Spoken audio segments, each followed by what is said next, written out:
Damos então início ao painel 1, Objetivos do Desenvolvimento Sustentável e Crises Atuais, os trilhos e os caminhos.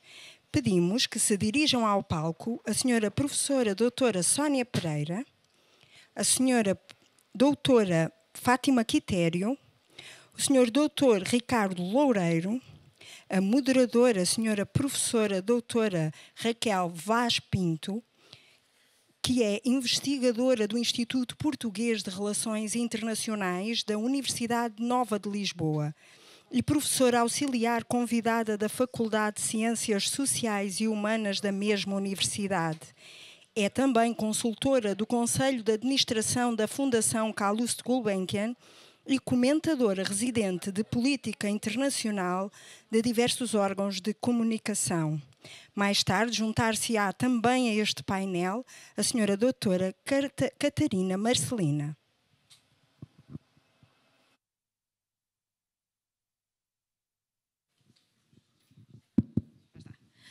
Bom dia a todos. Em primeiro lugar, dou-vos as boas-vindas a este painel. Quero agradecer o convite para moderar esta sessão.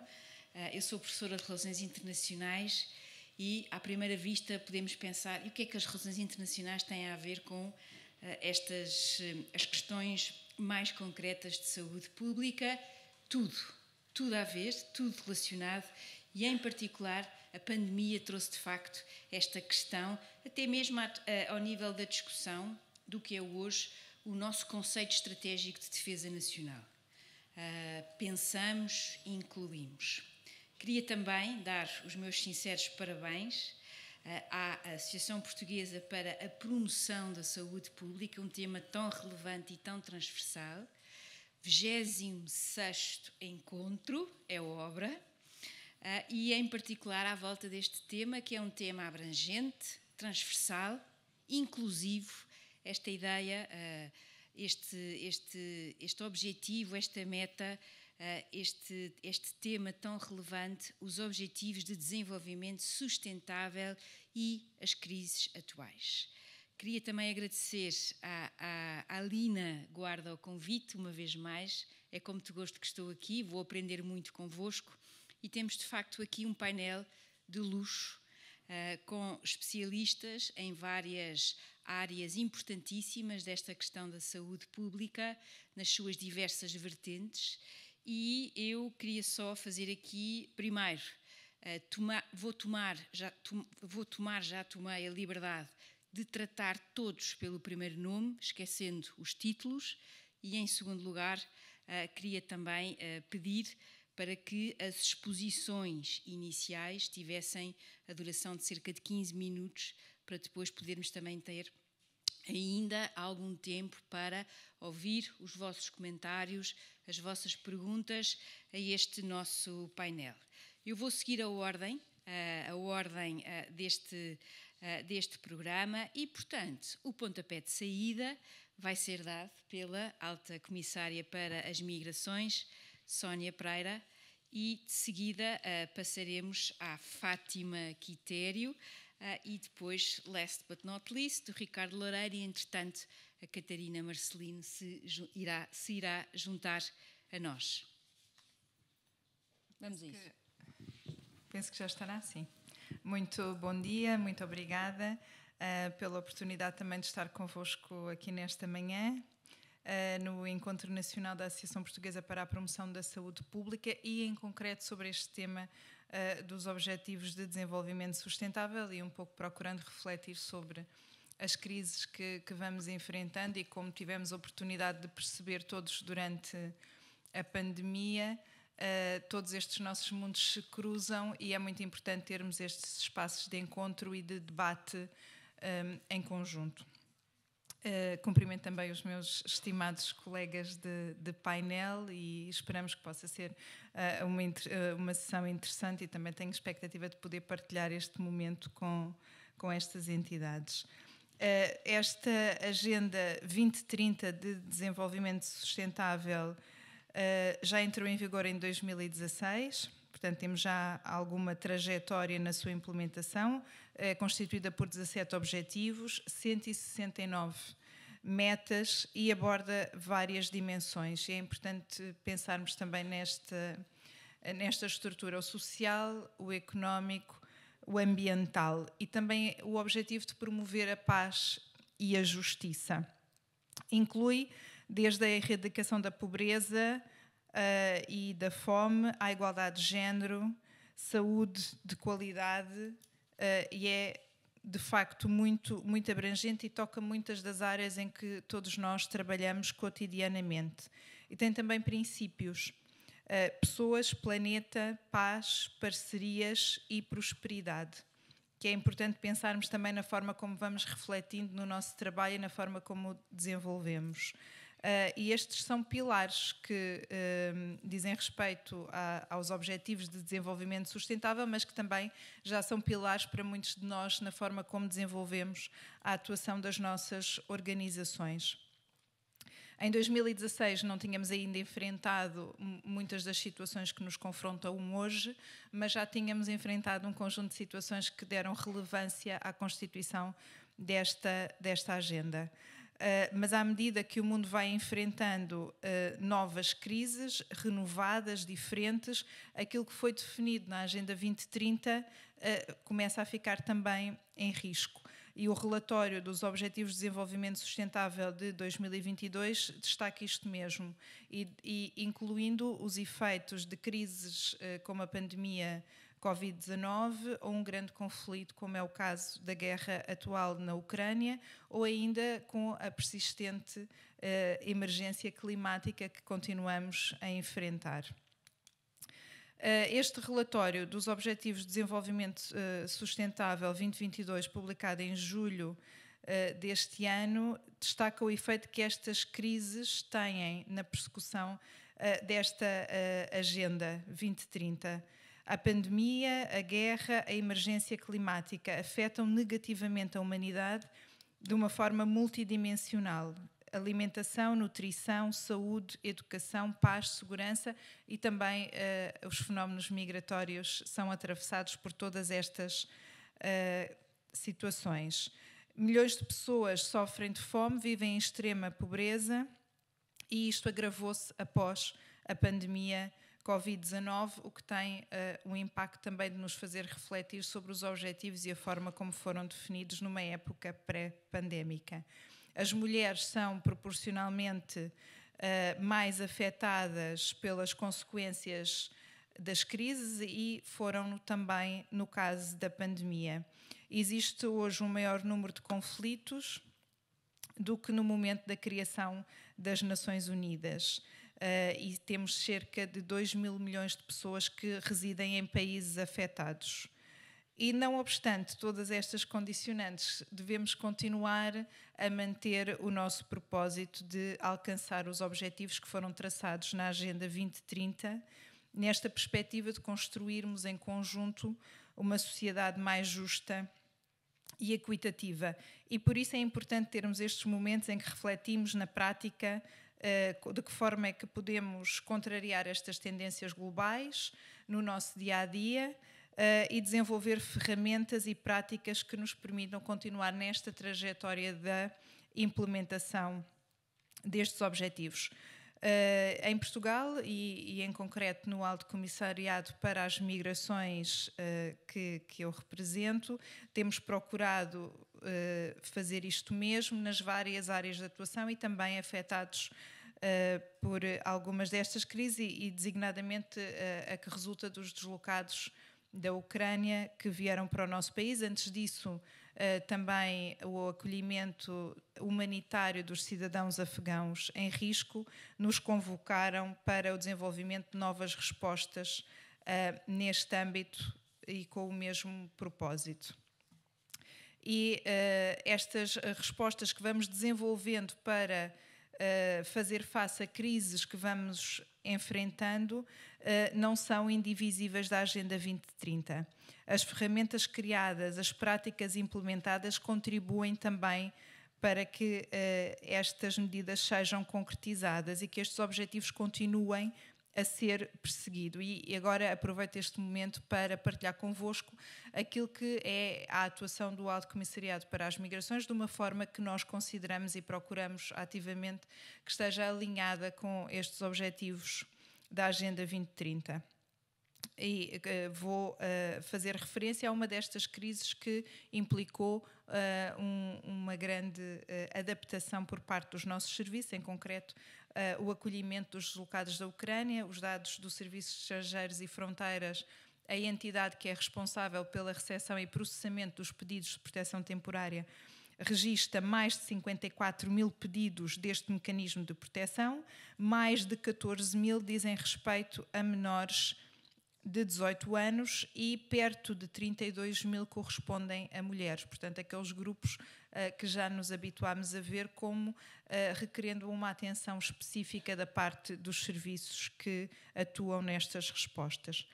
No contexto daquilo que é a atuação do Alto Comissariado para as Migrações, desde o início foi assegurado apoio, informação, encaminhamento, aconselhamento a estes deslocados, à semelhança daquilo que já fazemos com outros migrantes e refugiados. E para este fim contamos com uma estrutura que é composta por 4 centros nacionais de apoio à integração de migrantes, estão localizados no Porto, em Lisboa, em Beja e em Faro, e que articulam de forma muito próxima com uma rede de 154 centros locais de apoio à integração de migrantes, também espalhados por todo o país. Estas respostas locais de proximidade são estabelecidas em parceria entre o Alto Comissariado para as Migrações, municípios, entidades da sociedade civil e instituições de ensino superior e proporcionam acesso à informação, mas também apoio a nível do alojamento, do emprego, da educação e também serviços de saúde.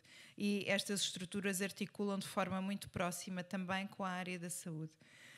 Já foram realizados mais de 11 mil agendamentos nos Centros Nacionais de Apoio à Integração de Migrantes, apenas no âmbito dos deslocados da Ucrânia. Foi criado um e-mail específico, o SOS Ucrânia, que é o ponto de contacto central na resposta a esta operação de emergência. E reforçamos também uma das nossas áreas de resposta que consideramos muito importante e foi muito importante durante a pandemia, que é a do atendimento não presencial, a linha de apoio a migrantes, que é um serviço de atendimento telefónico, e o serviço de tradução telefónica, que permite o atendimento em várias línguas e que tem apoiado muito também os serviços de saúde. Quem ainda não conhece, também animo a que possa utilizar este serviço de tradução.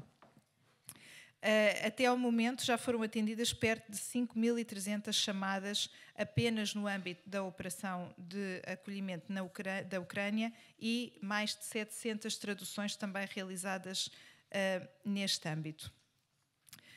Todas estas áreas contribuem para que os nossos serviços se empenhem ativamente e diariamente na concretização destes objetivos.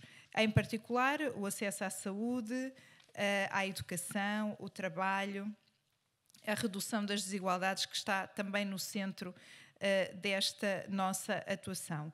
E gostaria agora de voltar a atenção não para uma crise, mas para uma necessidade que tem estado no centro da atuação do Alto Comissariado para as Migrações, alinhado com esta estratégia, combate às desigualdades e à discriminação, que é o trabalho que realizamos junto das comunidades ciganas. Este trabalho tem sido realizado em grande medida ao abrigo da Estratégia Nacional para a Integração das Comunidades Ciganas, tem vindo a ser intensificada nesta lógica de promoção da inclusão, da participação, é essa a nossa perspectiva, e no combate diário à discriminação, aos estereótipos e às desigualdades persistentes. No âmbito desta estratégia incluem-se medidas de apoio ao acesso à saúde, ao emprego, à educação, e aqui neste último caso destacamos os programas de bolsas que implementamos quer no terceiro ciclo do ensino básico e secundário, o programa Roma Educa, quer também no acesso e à frequência do ensino superior, o programa de bolsas ao pré. E este é um trabalho que desenvolvemos em contínuo, com grande persistência e navegando através das crises, e isso também é muito importante. Para finalizar, gostaria de destacar uma resposta que é recente, surgiu já no âmbito da pandemia, mas que também vem dar resposta a uma situação persistente, que é uma necessidade de atenção especial às mulheres e às pessoas que de alguma forma podem ser sujeitas à violência de género, incluindo a violência doméstica, mas não só, assim como também a práticas tradicionais de fastas, e em parceria com a SIG implementámos 3 gabinetes de apoio à vítima nos nossos Centros Nacionais de Apoio à Integração de Migrantes, que conta também com a colaboração da APF e permite esta resposta mais especializada. Como o meu tempo está a chegar ao fim, gostaria de reforçar este nosso compromisso de trabalho em conjunto e de destacar também a importância que tem para o Alto Comissariado para as Migrações o trabalho em parceria com as várias entidades e no terreno. Muito obrigada. Muito obrigada. Muito obrigada, Sónia, não só pelo conteúdo que nos trouxe aqui, mas também por ter cumprido escrupulosamente a questão do tempo. Ser moderadora tem estas dificuldades extras. Eu vou passar agora a palavra à Fátima Quitério, até para permitir que a Catarina recupere o fogo. A Fátima Quitério é, desde fevereiro de 2018, diretora executiva do Plano Nacional de Saúde, portanto, teve aqui um desafio extraordinário, a gestão da própria pandemia, e, portanto, Fátima, the floor is yours, como se diz em inglês. Se faz favor. Aos 5 minutos eu dou o aviso à navegação. Obrigada. Um pouco no tempo. Muito bem. Muito bom dia a todos e a todas. Em nome da equipa que tem estado comigo a traçar o caminho para a construção do Plano Nacional de Saúde 2021-2030, agradeço muito à Associação para a Promoção da Saúde Pública este convite. Cumprimento também os meus colegas de mesa e a Raquel, que tão simpaticamente nos está a moderar. E devo dizer que, porque gosto muito de caminhar, embora por vezes tenha alguma propensão a perder-me nos mais variados territórios, gostei muito deste subtítulo, Os Trilhos e os Caminhos. Porque é importante saber onde estamos e para onde vamos e quais os percursos que temos que fazer. Vamos ver se não me perco então agora, desculpem que o microfone está deste lado, a ver se não me perco agora nesta apresentação. De onde partimos enquanto profissionais de saúde pública e onde queremos chegar?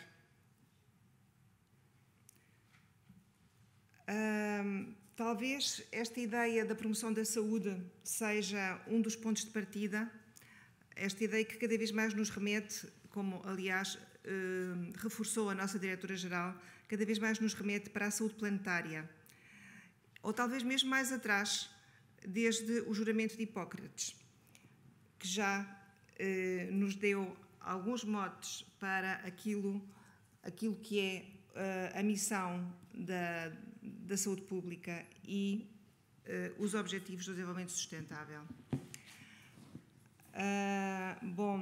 De fazer caminhos, traçar caminhos, implica percorrer vários e diferentes trilhos, nem sempre convergentes. Nos ODS encontramos 169 trilhos que confluem em diversos caminhos e que permitirão garantir vidas saudáveis e promover o bem-estar para todos, em todas as idades. Por outro lado, nas funções de saúde pública também temos trilhos e caminhos.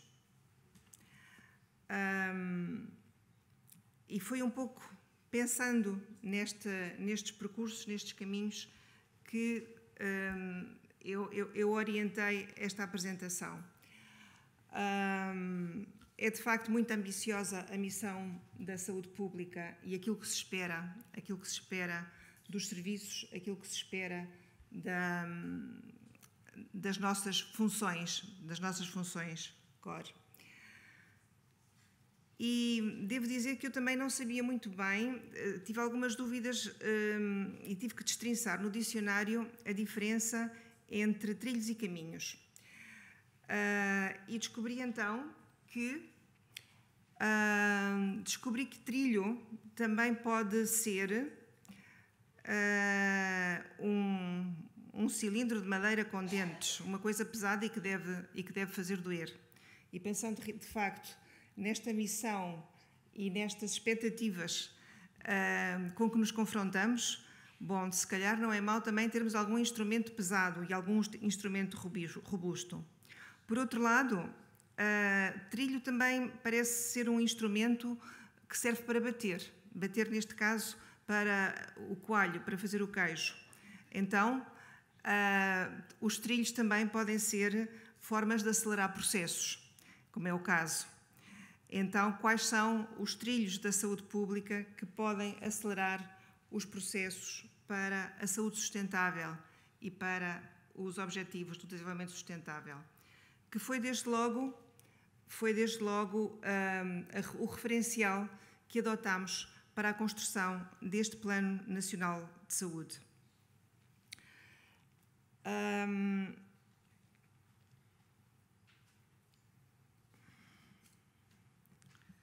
Chamar aqui a atenção para as funções core, os trilhos e os caminhos, e também como na construção deste nosso Plano Nacional de Saúde, e sem esquecer os nossos próprios trilhos que estão ali naquele ODS 3,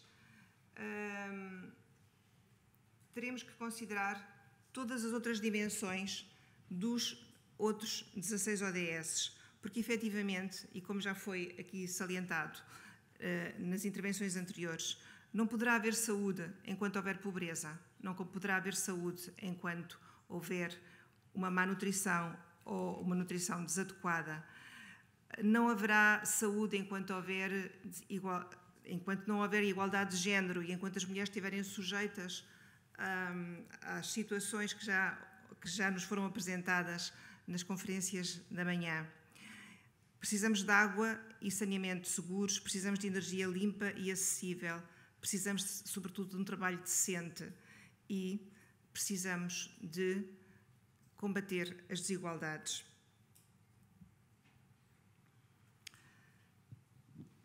No Plano Nacional de Saúde, e mais em concreto, uma atenção especial foi dada a alguns trilhos, designadamente a importância da cobertura universal de saúde, a importância do acesso aos cuidados de saúde enquanto grande determinante e grande expectativa da população, a importância das doenças transmissíveis e não transmissíveis, mas tudo isto terá que ser integrado, como dizia a doutora Graça Freitas, terá que ser um trabalho também para os outros setores.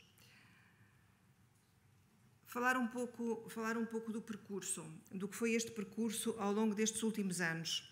Foi precisamente aqui, nesta sala, que se fez, em outubro de 2019, o lançamento do PNS 2021-2030. E eu fui relembrar o programa e constato que, de facto, o programa continua muito atual. E relembrei algumas apresentações, não sei se alguns estiveram presentes, mas designadamente o Dr. Miguel, que é sempre muito interventivo, esteve presente, que eu lembro-me bem dele. Lembro-me concretamente da intervenção do Dr. Pedro Matos Soares sobre as alterações climáticas, da professora Paula Santana, da intervenção do que se falou sobre os problemas do envelhecimento e sobre as desigualdades. Creio que vale a pena revisitar o seminário, ele continua disponível. Infelizmente, muito dos problemas que foram abordados continuam presentes e alguns, depois da pandemia, ter-se-ão agravado. Em março de 2020, com a declaração da pandemia, nós tivemos que interromper o processo de construção. Contudo, já tínhamos estado pelo país e já tínhamos trabalhado, e alguns de vós terão participado nisso, alguns dos médicos de saúde pública, participaram nas equipas de planeamento nos workshops de planeamento para a saúde sustentável que organizámos com as equipas regionais e locais em todo o país. Em dezembro de 2019 ainda se fez a primeira reunião do Conselho Consultivo e em janeiro de 2020 fez a primeira reunião da Comissão de Acompanhamento. Aliás, eu creio que aqui os meus colegas de mesa, quer a SIG, quer a Segurança Social, quer o Alto Comissariado, estão representados na Comissão de Acompanhamento, que felizmente com o desenvolvimento das tecnologias, que foram um dos benefícios, e da capacidade de comunicar à distância, que foi um dos benefícios que apesar de tudo a pandemia nos trouxe, pudemos ir trabalhando neste processo de conjunto, de caminhar para a construção do plano. Tivemos várias reuniões online, dizer que a Comissão de Acompanhamento reúne mais de 100 pessoas dos mais diversos setores e que foi um processo de trabalho, enfim, talvez não tão dinâmico quanto nós gostaríamos, porque não tivemos a possibilidade de trabalhar presencialmente, mas passo a passo fomos dando nota do trabalho desenvolvido, fomos apresentando questionários e todos participaram nas questões relativas à identificação e valorização dos problemas de saúde, dos determinantes, de quais as estratégias mais adequadas. E foi isso que permitiu, de facto, hoje termos o PNS, o documento PNS 2021-2030, porque o processo continua. Em 2021 saiu este guia da OMS, em que o PNS aparece como um dos referenciais, um dos exemplos do documento, como caminhar para os Objetivos de Desenvolvimento Sustentável e como construir esta visão. O E4A, o Engage for 4As, Account, Assess, Accelerate and Align, tem correspondência também naquilo que tem sido o trabalho do PNS 2130. Desde logo, a importância do reconhecimento da responsabilidade partilhada para a implementação do plano, o envolvimento e compromisso sistemático e significativo com todos os stakeholders. Procuramos fazer isso através da nossa Comissão de Acompanhamento. A importância de acesso, de analisar, medir, neste caso, o estado de saúde da população. O PNS tem um extenso capítulo, aliás, neste momento é um volume, obrigada, é um volume à parte em que desenvolvemos o diagnóstico de saúde da população. E, por aí adiante, não esquecer a importância o grande desígnio deste PNS. O facto de assentar nos cinco pilares da Agenda 2030, sobre o qual encontramos os determinantes de saúde, quer ambientais, quer demográficos, quer comportamentais. O diagnóstico permitiu-nos traçar, encontrar as necessidades de saúde que decorrem dos determinantes que encontramos e dos problemas de saúde que identificamos.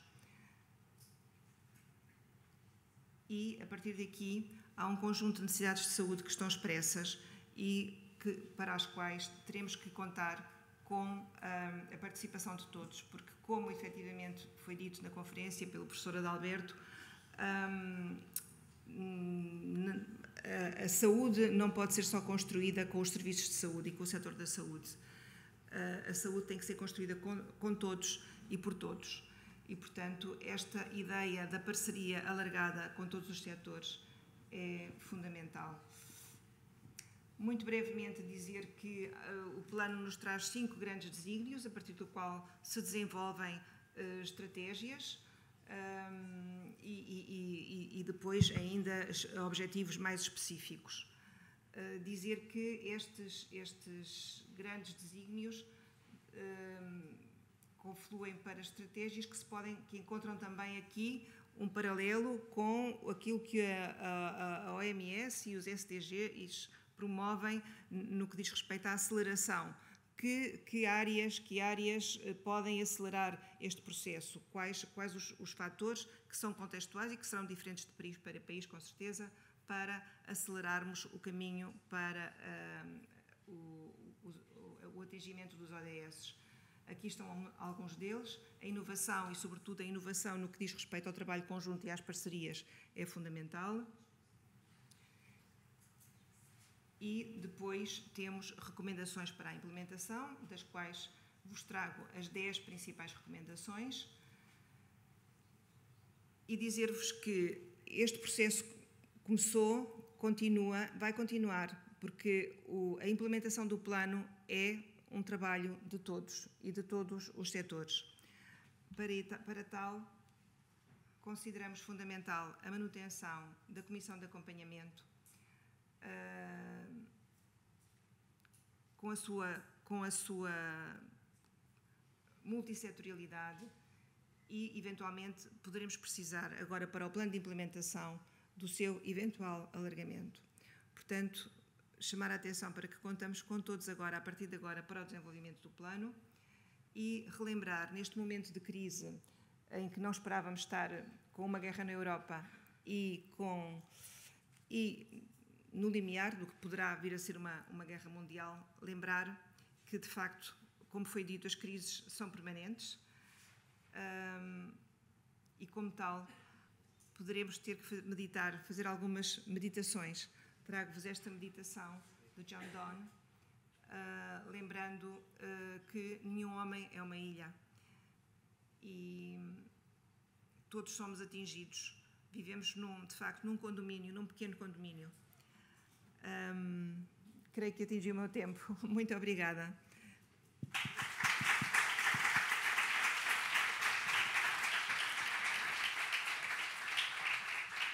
Muito obrigada, Fátima. Que maravilha poder estar num painel onde discutimos a saúde pública nas suas várias dimensões e temos um poema de John Donne. Muito obrigada, Fátima.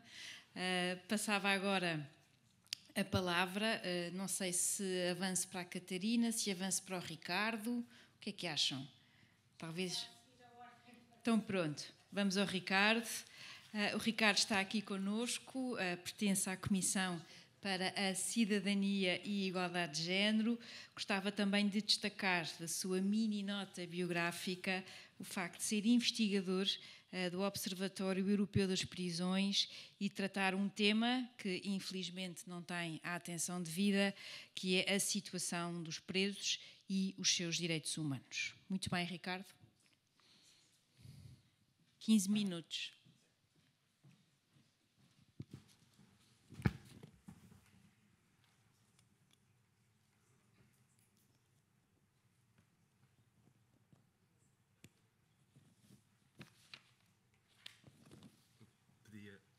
Algum apoio para colocar a apresentação? Por algum motivo o rato não está a funcionar.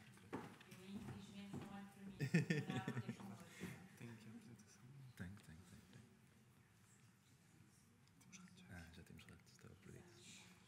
Esta apresentação, sim. Aqui, exatamente, sim.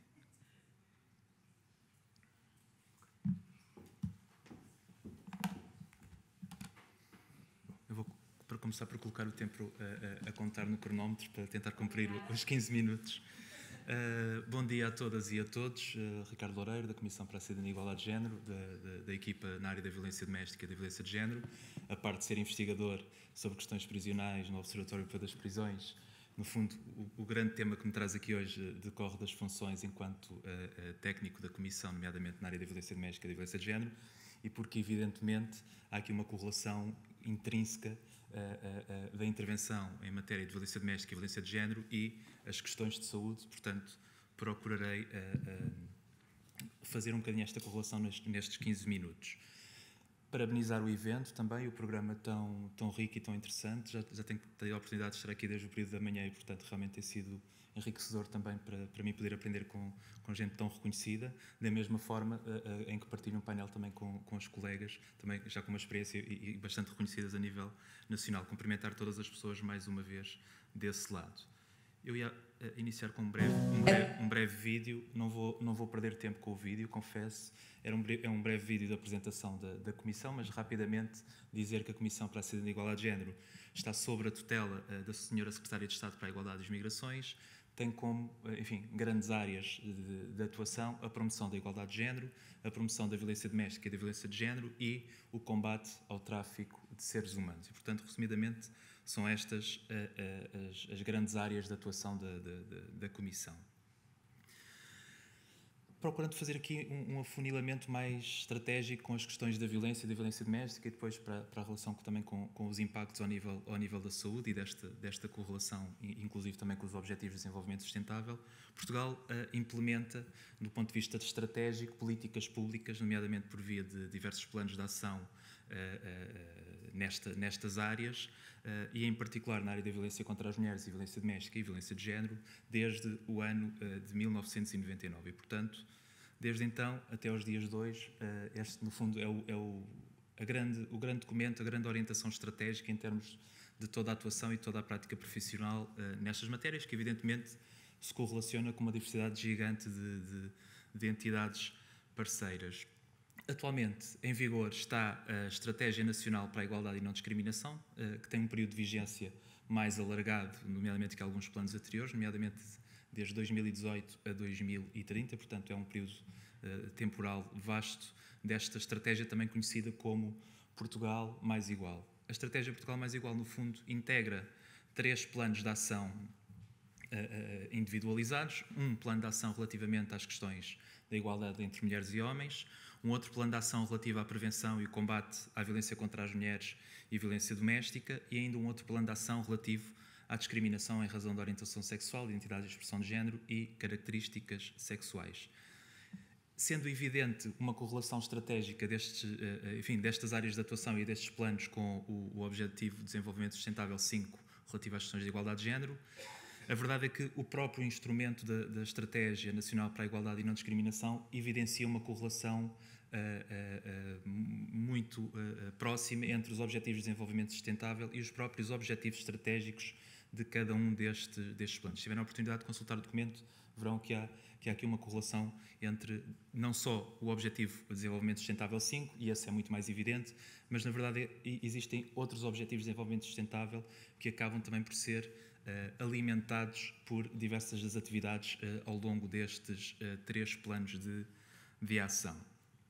Resumidamente, e dar-vos nota também do plano de ação para a prevenção e combate à violência contra as mulheres e violência doméstica e enfim, aproveitar a oportunidade para partilhar convosco, no fundo, resumidamente, o que são estes objetivos estratégicos e que, evidentemente, depois revelam esta tal correlação com os Objetivos de Desenvolvimento Sustentável. A área da prevenção, e que é, evidentemente, central nestas matérias, a área do apoio e da proteção, a intervenção junto das pessoas agressoras, a qualificação, evidentemente também tem tido um investimento muito vasto nestas matérias, já tem de há muito tempo, a área da investigação e a área da prevenção e combate a práticas tradicionais nefastas, nomeadamente a mutilação genital feminina, teve aqui já uma apresentação no período da manhã, os casamentos infantis, precoces e forçados. No fundo, estes são os objetivos estratégicos deste plano de ação. A verdade é que chegarmos a estes planos de ação decorreu muito, e a par dos vastos caminhos e trilhos, e pegando aqui um bocadinho no título também da conferência que nos traz aqui hoje, muitos destes caminhos e trilhos foram sendo possíveis, nomeadamente com particular destaque para o momento histórico dos anos 60 e 70, onde passa a surgir talvez uma maior atenção social, científica, relativamente às questões da violência. E, no fundo, muito da origem também do processo e dos tais caminhos que temos feito até aos dias de hoje nesta matéria se deve precisamente a movimentos de mulheres e feministas, nomeadamente dos anos 60 e 70, e também a partir desse momento histórico que no fundo passa a haver uma assunção da violência como um problema social e, portanto, é a partir desse momento também começamos a tirar da descoberto muito desta invisibilidade deste problema. Passa a existir uma alteração também de um discurso culpabilizador, nomeadamente das mulheres, porque estamos a falar também de uma forma de violência de género, quando falamos nesta medida.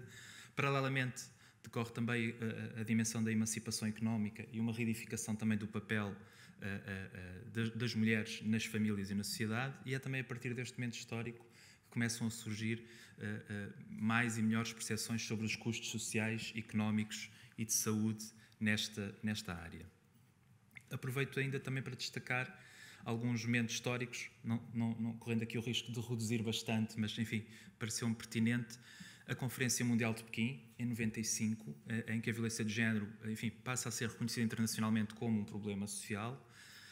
Em Portugal, é a partir da década de 90 também começa a existir uma maior consciencialização sobre este problema.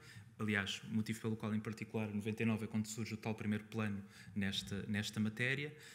É também na década de 90 que surgem as primeiras respostas específicas de apoio às vítimas de violência doméstica e que dá origem, e já falarei um pouco mais a seguir, à Rede Nacional de Apoio a Vítimas de Violência Doméstica, portanto, respostas de apoio específicas nesta área.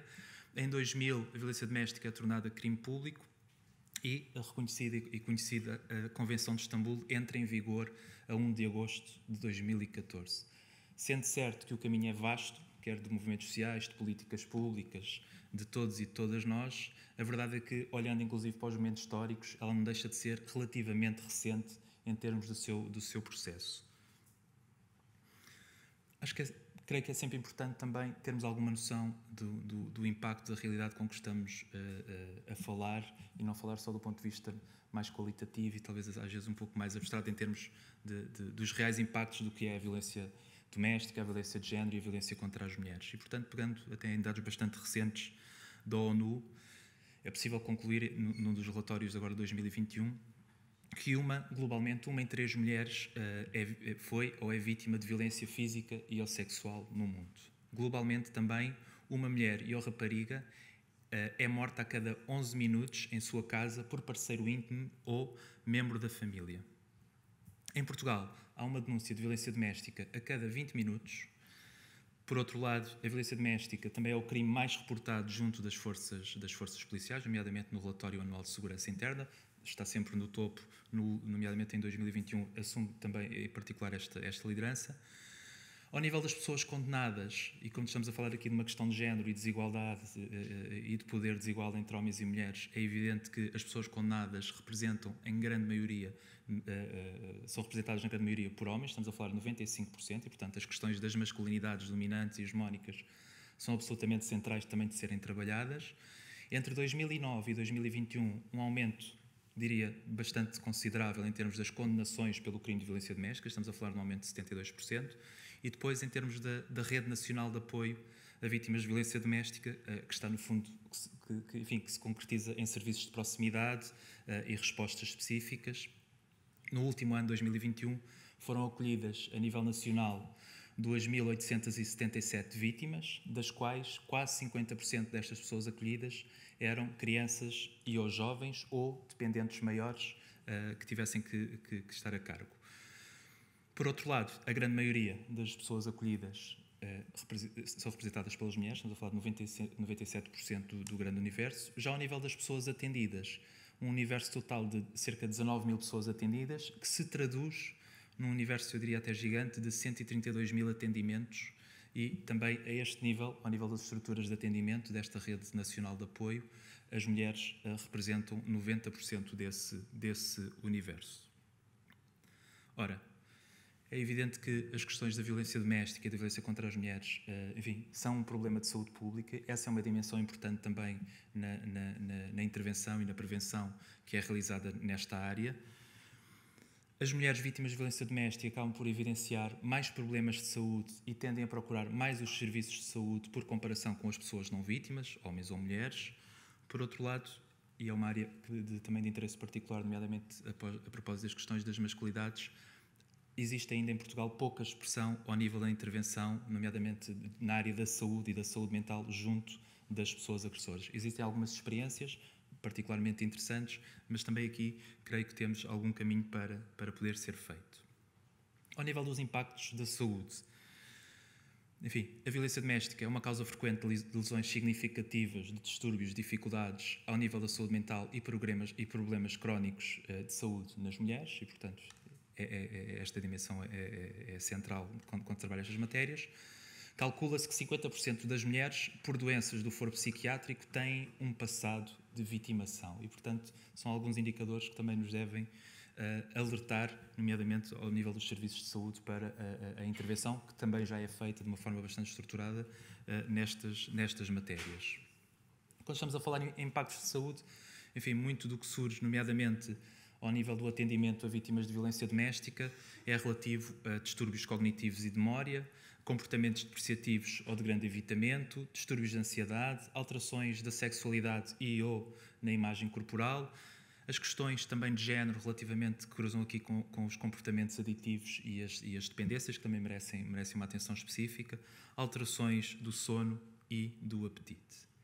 Enfim, passando do problema para o longo caminho que tem sido feito, nomeadamente em termos das políticas públicas nesta área, não poderia deixar de partilhar convosco o que é a Rede Nacional de Apoio às Vítimas de Violência Doméstica, como referi, enfim, concretizada por serviços de proximidade e, portanto, a RENAV é um caminho consolidado, em crescente. Se num momento histórico houve uma necessidade de alargamento das respostas, creio que no momento atual estamos num momento em que a necessidade maior é a qualificação e a maior profissionalização de quem está no terreno e quem está próximo, nomeadamente no atendimento e no acolhimento das vítimas de violência doméstica.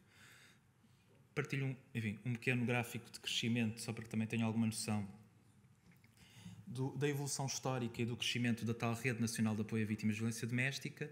As estruturas de atendimento, a primeira terá surgido em 1990 e neste momento, como verão, o crescimento, até 2021 é bastante significativo, traduzindo-se atualmente numa cobertura a nível nacional de 95% do território.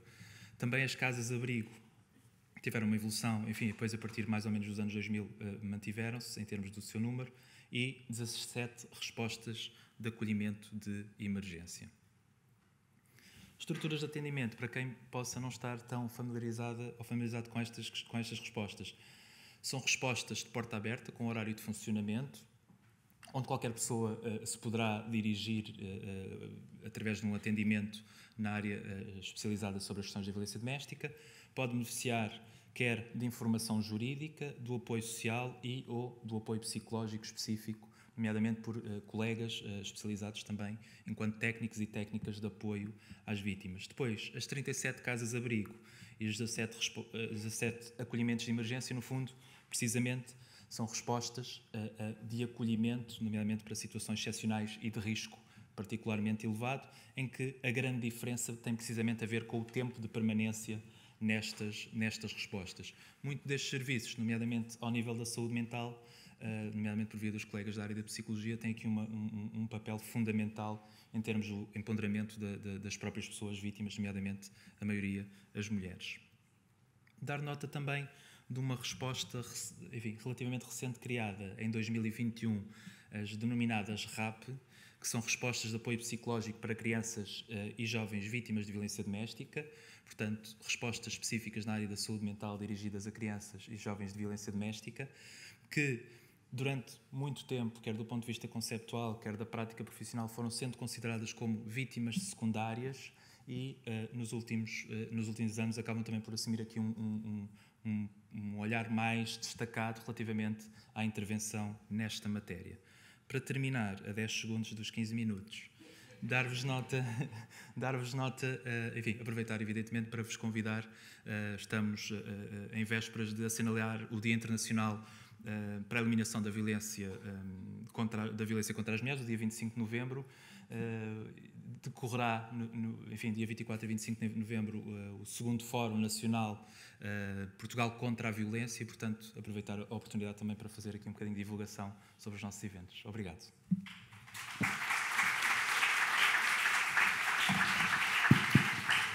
Muito obrigada, Ricardo, pelo, mais uma vez, cumprimento escrupuloso do tempo e por nos trazer, por um lado, muito trabalho feito, muito trabalho que há para fazer e números, estatísticas que são de facto terríveis, trágicas e muito deprimentes, mas que, por outro lado, nos obrigam a mexer e a tomar e a participar de forma ativa. Portanto, muito obrigada por esta fotografia.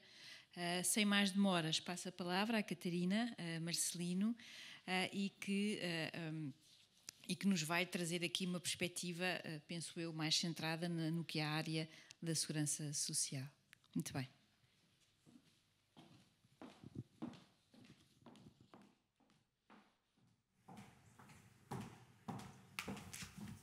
Bom dia a todos e a todas. Eu não tenho nenhuma apresentação, mas gosto de falar de pé, sobretudo quando o púlpito é adequado ao meu tamanho. E aqui, de facto, tenho essa vantagem de poder falar num púlpito adequado à minha altura, o que é uma vantagem que nem sempre acontece. Eu queria agradecer, antes de mais, à PPSP e à pessoa da Lina Guarda, que foi quem me convidou para aqui estar, o convite. É um gosto aqui estar e, sobretudo, um gosto de poder estar neste painel, com colegas de áreas que me são tão caras e com a Raquel Vaz Pinto a moderar, e dizer-vos que, de facto, este é um tema sobre o qual eu tenho dificuldade de falar, porque só tenho 15 minutos e tenho tanto para dizer. Falar de objetivos de desenvolvimento sustentável, falar de direitos humanos, falar de cidadania, falar de democracia é o que nos traz aqui. E a saúde pública é, de facto, fundamental e central em todas estas áreas. Nós temos o hábito de tornar tudo em silos, temos o silo da segurança social, o silo da saúde, o silo da igualdade, o silo das migrações. Apesar da igualdade e as migrações tentarem constantemente combater estes silos, mas a verdade é que nós todos concorremos para uma sociedade melhor, mais democrática, uma sociedade onde a cidadania ativa é uma realidade, e a saúde pública insere-se neste contexto de uma democracia, de um país onde as pessoas vivem melhor, onde as pessoas têm condições de vida, e os ODS são isso mesmo. Eu traduziria o título deste painel em duas outras palavras, só porque me ajudam mais a organizar as ideias: contextos e desafios. E eu acho que o contexto é muito importante quando falamos de objetivos de desenvolvimento sustentável. Nós estamos a falar, sobretudo, de uns objetivos que nasceram numa altura em que o mundo era muito diferente do que é hoje, em que vínhamos dos objetivos de desenvolvimento do milénio, dos 8 objetivos de desenvolvimento do milénio, que não deram grandes frutos. Houve necessidade de pensar, de recapitular e de contextualizar estes ODS numa nova perspectiva. A verdade é que estes ODS são muito ambiciosos. Nós estamos a falar de ODS em Portugal. Eu cheguei da Guiné semana passada. Tive uma semana na Guiné.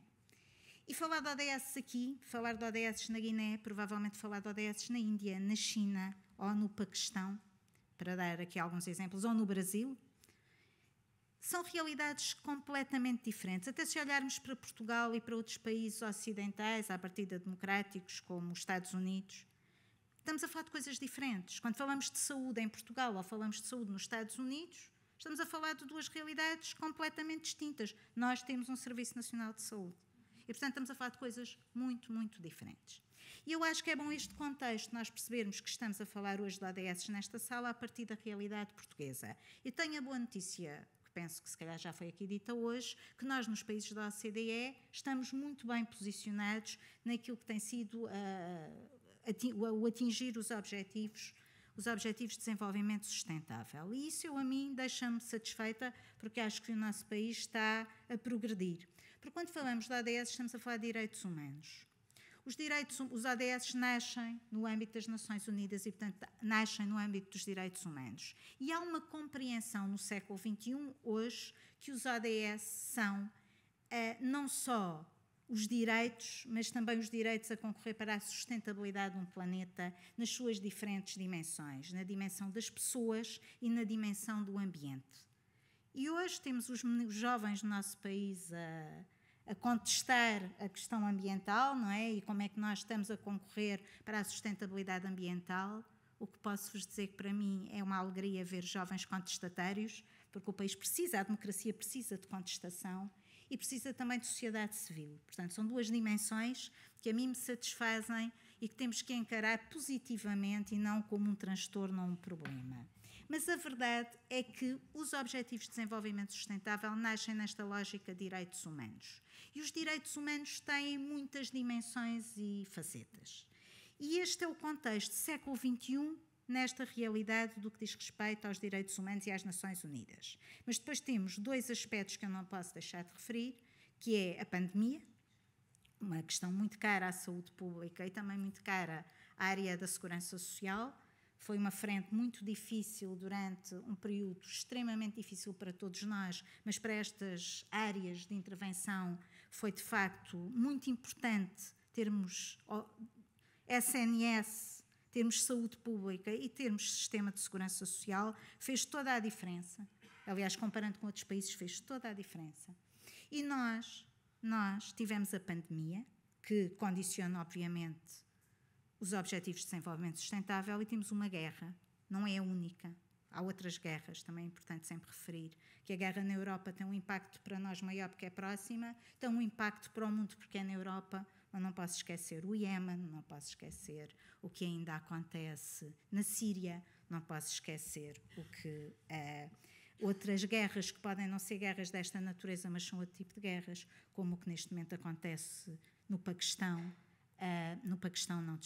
no Irão, e o Afeganistão. E, portanto, o mundo está em convulsão. E o mundo em convulsão, obviamente, dificulta os Objetivos de Desenvolvimento Sustentável. Isto é o contexto. Agora, como é que nós, Portugal, estamos a trabalhar para estes objetivos? Nas áreas que me dizem respeito, já aqui foram faladas outras, eu estava a ouvir o Ricardo e estava a pensar o longo caminho que a igualdade tem feito até hoje. E é um ODS muito importante, o ODS 5, é um ODS extremamente importante porque ele é transversal. Mas quando falamos da área social, e tentando-me aqui concentrar só naquilo que é neste momento a minha área de responsabilidade, nós temos como o primeiro objetivo erradicar a pobreza. E a erradicação da pobreza é um objetivo que tem muitas dimensões. Erradicar a pobreza não é só uma questão financeira, não é só ter dinheiro ou não ter dinheiro. Quando falamos de erradicar a pobreza, estamos a falar do problema demográfico, estamos a falar do ODS 8 do trabalho digno, estamos a falar do 2, que é erradicar a fome, estamos a falar do 10, que é reduzir as desigualdades, do 5 da igualdade de género. No fundo, quando falamos do primeiro ODS, estamos a falar de quase todos os ODS. E há áreas que não estão aqui expressas, não está aqui a habitação especificamente, não acontece aqui nos ODS. Por exemplo, para dar um exemplo, como a habitação é fundamental para o combate à pobreza e também se cruza depois também com as minorias, com as desigualdades, nomeadamente com as comunidades ciganas, como a Sónia Pereira aqui trouxe, que não chegam a 60 mil pessoas no nosso país e que, se formos para o interior do país, perceber quem é que vive em barracas, são os ciganos que vivem nas barracas. E, obviamente, isto é um problema de saúde pública, porque as condições de habitação, a insalubridade, evidentemente, que condiciona quer o combate à pobreza, quer a questão da saúde das pessoas. Mas isto só para dar um exemplo.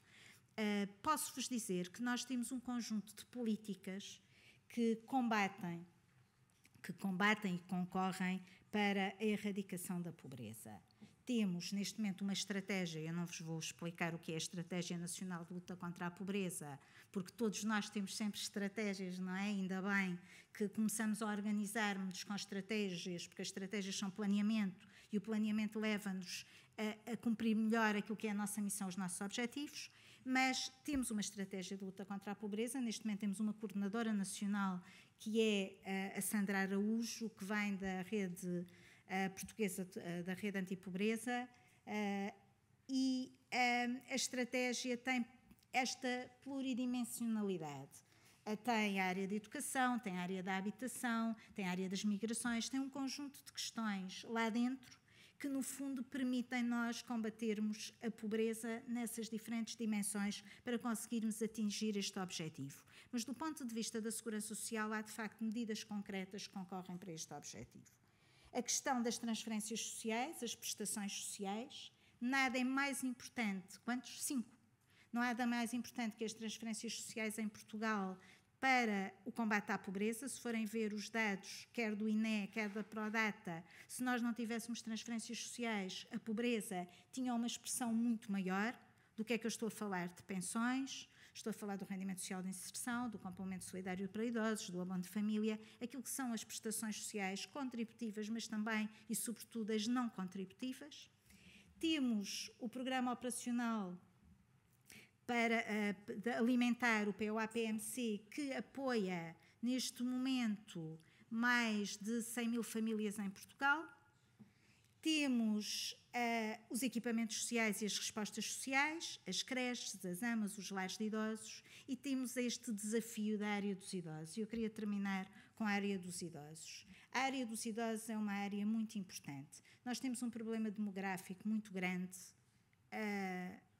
no mundo e, sobretudo, no Ocidente. Aliás, o problema demográfico é o desequilíbrio, e aqui as migrações também entram, e eu não falei das migrações, mas nós, com o ACM, temos tido aqui um trabalho muito grande nos novos desafios das migrações em Portugal. Portugal tem, de facto, uma realidade ultimamente diferente da que tinha há uns anos atrás, que também é um desafio muito, muito interessante e importante e que concorre para a demografia. Nós, na Segurança Social, temos um saldo extremamente positivo daquilo que são as contribuições das pessoas migrantes para a segurança social, que concorrem para a nossa sustentabilidade do nosso sistema de segurança social, que nos serve a todos. O papel dos imigrantes é muito importante nesta matéria, mas também é importante para aquilo que são os saldos demográficos. Nós precisamos, na Europa, de ter pessoas imigrantes. Nós precisamos de um ponto de vista económico, mas também do ponto de vista da renovação geracional. E, portanto, nós temos que ser um país, e é isso que nos apela a democracia e o nosso processo democrático, nós temos que ser um país de portas abertas para as migrações, porque as migrações concorrem para a sustentabilidade do país, mas também temos que, simultaneamente, termos respostas para o envelhecimento. O envelhecimento tem que ser encarado de outra forma, tem que ser encarado de uma forma positiva. A pessoa ser velha, ser idosa, tem que ser um aspecto positivo e não um fardo. E vou citar a Maria do Céu Cunha Rego, que disse, e que noutras funções me levou a dizer a frase que vou dizer agora nas Nações Unidas: o direito a cuidar e o direito a ser cuidado devia ser um direito humano consagrado na Carta dos Direitos Humanos. E isto, com o envelhecimento, cruza-se de uma forma muito objetiva. Nós temos, em termos de saúde pública, em termos do cuidar e dos cuidados, em termos das respostas de conciliação da vida familiar com a vida profissional, construir uma sociedade em que as pessoas idosas têm o direito a ser cuidadas, em que nós temos o direito a cuidar e em que todos em conjunto podemos tornar o envelhecimento em algo positivo, porque já somos todos estamos sempre em processo de envelhecimento. E, portanto, eu queria terminar com isto. Eu sei que se calhar não fui muito objetiva, tinha muita coisa para dizer. É um bocado difícil falar sobre este tema, porque há mesmo muita coisa para dizer, mas terminava com a frase que eu acho que é aquela que espelha aquilo que nos une aqui hoje, que é a frase das Nações Unidas para esta matéria: ninguém pode ficar para trás. Obrigada.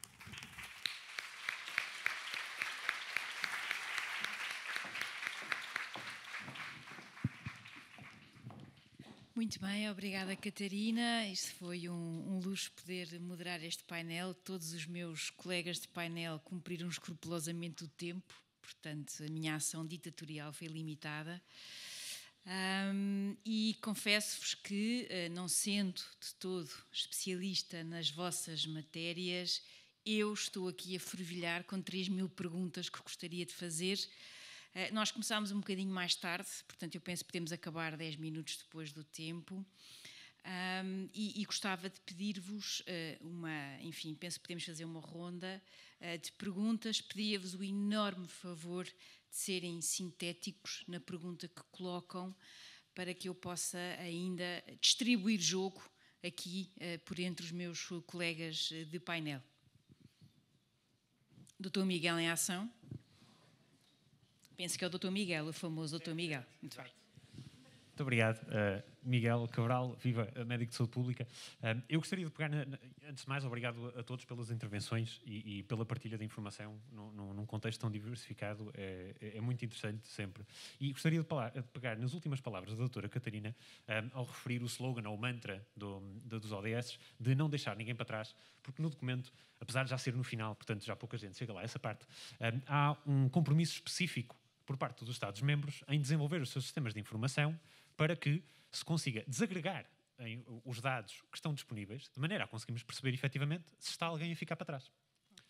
E nesse aspecto, eu gostaria de perguntar, e lançaria, se a professora Raquel permitir, um bocadinho a todos a pergunta, que é de que forma é que vem o papel dos observatórios locais de saúde como uma ferramenta para agregar estes dados das diferentes instituições e áreas setoriais que acabam por influenciar a saúde, para, de alguma forma, orientar aqui a intervenção nestas áreas tão sobreponíveis em grande parte das vezes, mas que muitas das vezes estão perdidos entre silos de cada uma das instituições.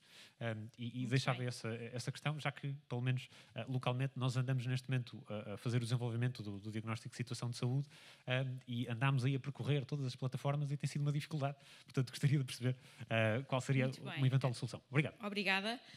Portanto, a partilha e a transparência da informação, não em silos, mas genuinamente em rede. Muito bem. Mais perguntas?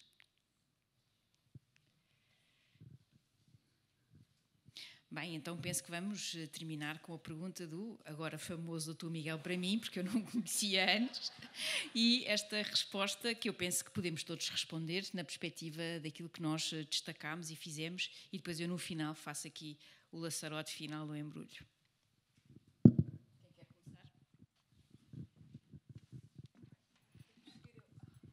Talvez assim, quem falou por último descansa mais um bocadinho. Então, na lógica daquilo que é a atividade do Alto Comissariado para as Migrações, acho que é muito interessante pensar, agora que estamos também nós em momento de revisão das nossas estratégias, quer da área das comunidades ciganas, quer da integração de migrantes, esta possibilidade de reforçar as medidas que estão diretamente relacionadas com a saúde e, em particular, a nível desta recolha de dados, tratamento de dados a nível local. Portanto, da nossa parte existe total disponibilidade. Quando abordarmos a saúde neste âmbito da revisão, poderemos colocar desde logo estas questões. Caso considerem que existem questões a colocar-nos desde já, nós também estaremos disponíveis. No caso das comunidades ciganas, temos tido uma dificuldade em muitas áreas, e a saúde é uma delas, na recolha e identificação de diagnósticos mais precisos relativamente à situação de saúde, pela dificuldade, a muitos níveis, na recolha de dados com categoria referente a pertença étnica ou comunidade, o que nos tem permitido alguma dificuldade de ter capacidade analítica mais macro nessas comunidades.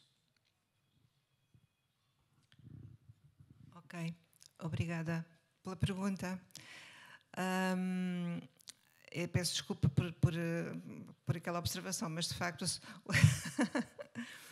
lembrei-me de há 4 anos, aqui também nesta mesma sala.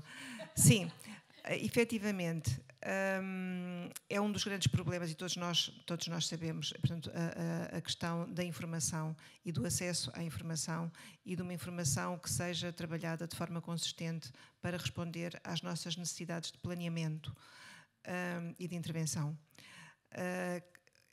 Observatórios locais de saúde, excelente, têm que ser desenvolvidos, é importante, estamos atrasados. Em relação ao Plano Nacional de Saúde, é um dos aspectos que, enquanto mecanismo de suporte que tem que ser desenvolvido para que, de facto, consigamos chegar a 2030, enfim, com capacidade e com capacidade de leitura, não só de concretização dos objetivos, mas também de podermos avaliar, é fundamental o reforço do sistema de informação ao nível da saúde, e não só. E quando digo ao nível da saúde, implica ao nível da população e dos determinantes de saúde na população. Uma das dificuldades do plano foi, de facto, fizemos projeções relativamente aos problemas de saúde, não é? Aqueles problemas mais do foro epidemiológico, mas não temos, de facto, os inquéritos nacionais de saúde, o INCEF, tem uma periodicidade muito reduzida e, portanto, na maior parte das questões relativas aos determinantes, e nós sabemos quão importante é a ação sobre os determinantes, não é? Ainda há pouco, e agora cruzando com as questões que foram debatidas neste painel, ainda há pouco a Celeste dizíamos porque é que as nossas intervenções não deveriam ser mais dirigidas, devíamos trabalhar em universalismo proporcional. As intervenções têm de facto de ser dirigidas, mas nós temos que ter mais informação e melhor informação, e portanto, e hoje em dia a tecnologia permite desenvolver sistemas mais potentes enfim, e que preservem também as questões de confidencialidade. Portanto, sim, esse é um problema importante e acho que devemos todos trabalhar em parceria para o resolver. Obrigada. Enfim, para nós na área, nomeadamente da violência doméstica, é um momento particularmente crítico sobre os sistemas de informação. Está a decorrer hoje um primeiro workshop de um primeiro sistema de gestão da informação da Rede Nacional de Apoio a Vítimas de Violência Doméstica, que enfim, é um passo bastante, enfim, importante em termos do processo da antecipação, nomeadamente da revitimização das vítimas, não é? Porque, enfim, as vítimas podem recorrer a um serviço, podem recorrer a outro, especificamente dentro da área da RNAV, da Rede Nacional de Apoio a Vítimas de Violência Doméstica, e o que este sistema vai permitir é poder ter acesso a informação em tempo real sobre aquela pessoa, mediante as questões do consentimento informado, da proteção de dados, que são duas dimensões particularmente sensíveis em matéria da intervenção com vítimas de violência doméstica e, portanto, enfim, está a ser dado um passo importante na criação desse sistema, enquanto que até aqui cada entidade, enfim, geria os seus processos de forma mais ou menos autónoma. Esse sistema nacional, que tem sido um processo complexo até em termos informáticos, enfim, permitirá a nível nacional, no âmbito da Rede Nacional de Apoio a Vítimas de Violência Doméstica e à SIG, poder ter a informação em tempo real, evidentemente com perfis de acesso muito específicos, porque também não, enfim, nestas áreas em particular, a dimensão da confidencialidade e da segurança das pessoas vítimas de violência doméstica é absolutamente central. Da discussão que temos tido em alguns grupos de trabalho sobre questões de partilha de dados, nem sempre há esta sensibilidade específica do trabalho com as vítimas em termos da partilha de dados. Ainda não estamos nesse ponto de perceber como é que isso poderá vir a acontecer. Também não creio que seja, enfim, a prioridade neste momento. A prioridade é ter um sistema de informação que permite a quem trabalha naquele contexto específico ter informação atualizada sobre as pessoas, enfim, com base numa série de instrumentos específicos.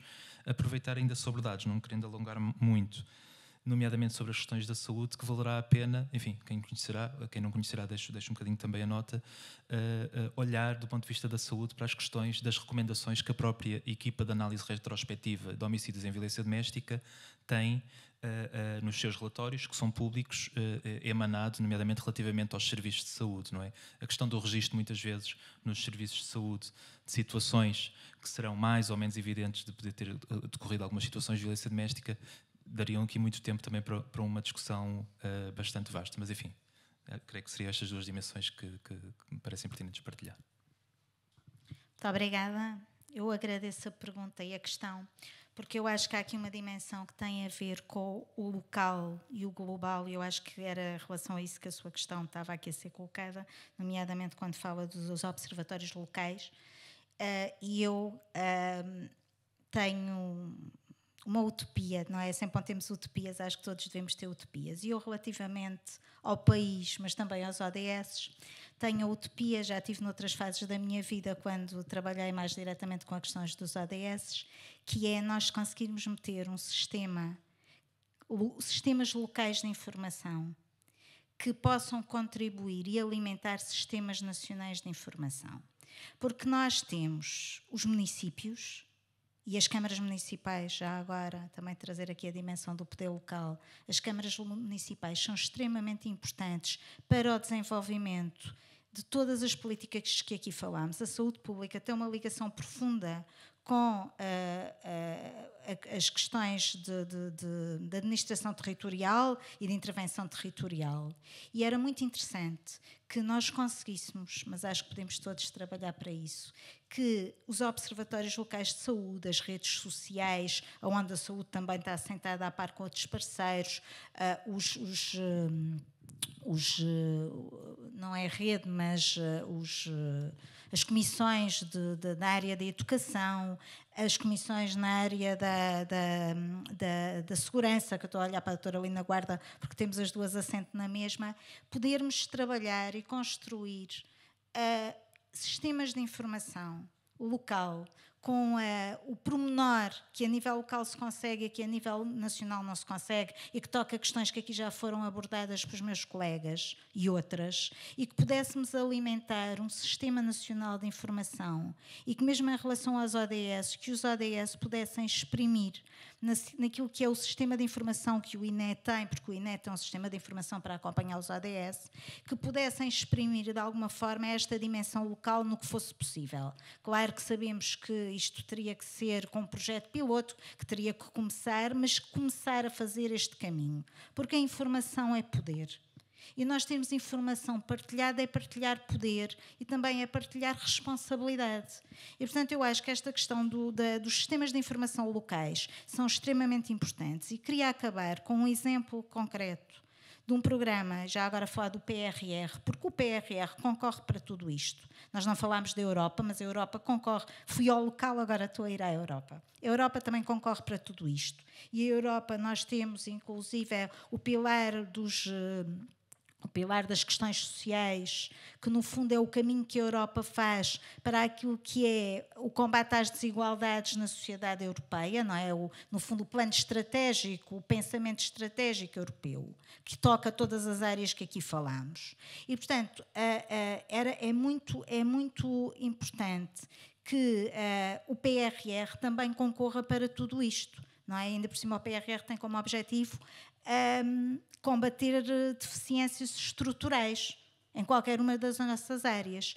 E eu vou dar-vos o exemplo para terminar, e que vai ao encontro do que aqui estamos a falar, de um projeto incluído na componente C3 do PRR, que é da responsabilidade da Segurança Social, que é o Radar Social, inspirado num projeto que a cidade de Lisboa tem, que se inspirou em Barcelona, mas que no Reino Unido também existe, enfim. Nós vamos sempre, não é? Mas pronto, ainda bem que vamos inspirar em quem faz coisas boas e fazer também. O Radar Social, o nosso objetivo é ter nos 278 municípios do continente, porque nós só agimos no continente, equipas dimensionadas em função do número de habitantes de cada município, que podem ir de 2 a 6 pessoas, que vão ser, que as candidaturas são das câmaras municipais, não é para IPSS, é para câmaras municipais. As câmaras municipais contratam os técnicos, estas equipas pagas pelo PRR vão, no fundo, o objetivo é também alavancar as redes sociais que estão um bocado paralisadas e fazer um diagnóstico, junto ao diagnóstico de desenvolvimento social, um diagnóstico na área das pessoas idosas que estão isoladas. E nós sabemos que o isolamento das pessoas idosas, quer no interior tem uma expressão, mas nas cidades tem outra. São expressões diferentes, mas que têm que ser acauteladas. A ideia é ter um diagnóstico e depois, a partir desse diagnóstico, ter um plano de ação com georreferenciação e com um sistema de informação associado, que é o que a Câmara de Lisboa está no fundo, a Câmara de Lisboa na Santa Casa está a fazer, ter este processo de georreferenciação que nos permite identificar e saber onde é que as pessoas estão e que tipo de intervenção é que se faz para cada pessoa. Isto só é possível a nível local, mas isto vai nos dar um conjunto de informação que, se cruzarmos com o Observatório da Saúde, com a rede social, dá-nos aqui um manancial de informação que nos vai dar a possibilidade de ter uma visão sobre a realidade das pessoas idosas em Portugal, que os números estatísticos por si só não dão. Portanto, eu acho que tem toda a razão, temos que saber conjugar todos estes instrumentos de forma a ter um sistema de informação robusto que concorra para uma melhor intervenção, porque é só um meio para atingir o fim. O fim é intervirmos para aumentar e melhorar a qualidade de vida das pessoas. Obrigada. Obrigada. Com esta intervenção do painel final, só me restam duas coisas. Em primeiro lugar, pedir-vos para que me acompanhem no agradecimento a este distinto painel. Eu hoje aprendi imenso. E, em segundo lugar, como cidadã, agradecer-vos a todos pelos vossos esforços, pelo vosso trabalho em matéria de saúde pública, porque lidar com uma pandemia e lidar com o desgaste que uma guerra provoca a nível europeu é tremendo e, de facto, a saúde pública é um tema transversal a todos, nós portugueses, europeus e mesmo no próprio mundo. E, portanto, muito obrigada pelo convite e bom resto de dia nesta conferência. Obrigada. Fazemos agora uma pausa para almoço. Retomamos os trabalhos às 14h30.